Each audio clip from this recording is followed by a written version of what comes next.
The Chico City Council will leave the decision on the proposed 1.5 square mile community in Southeast Chico up to the voters. This as Valley's Edge has 2 referendums against it. There's also a pending lawsuit. Action News Now reporter Ryan Ketchum went to tonight's Chico City Council meeting. He joins us now live from the council chamber. So Ryan, when will it be on the ballot? On the March 2024 primary election, Bala Allen and Chico City Council, they unanimously voted to place this on that ballot. But we want to make it clear, this is not Chico City Council's first choice. This council actually, a couple of months ago, actually voted to approve Valley's Edge to move forward and be built. But after the referendums came back with enough signatures, the council was forced to either retract that decision and stop Valley's Edge from happening, or vote to put it on a ballot.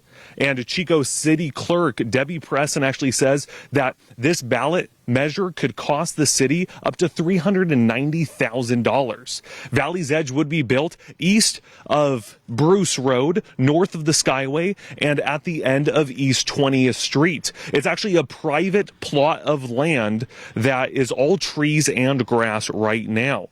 The council first approved Valley's Edge, as I mentioned a couple of months ago, in this area would bring over 2,700 homes, 8 parks, a school, and more to the city. But several environmental groups believe that it'll bring too much traffic and car emissions. Is it that land itself that you're against being built on? So I'll mention that I'll speak for myself personally as a private citizen.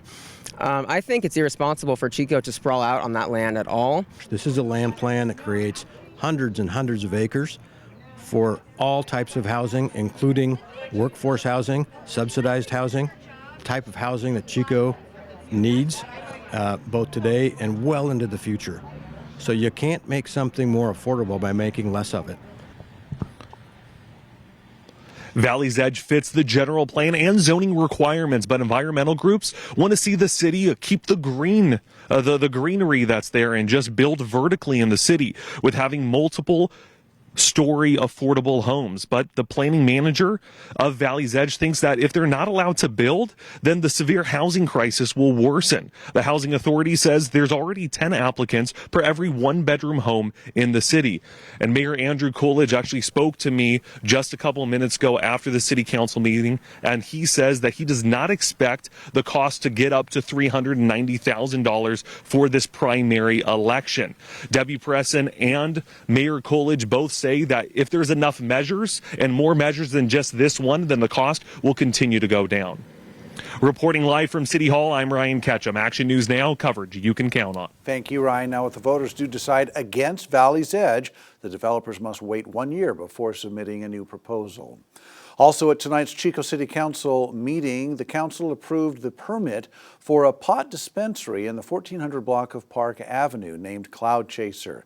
This means the pot shop can now be built, as well as what really was the sticking point, that parking lot across the street, which would require them to tear down the thrift shop that is there. The city says it has to demolish the building anyway because of code violations.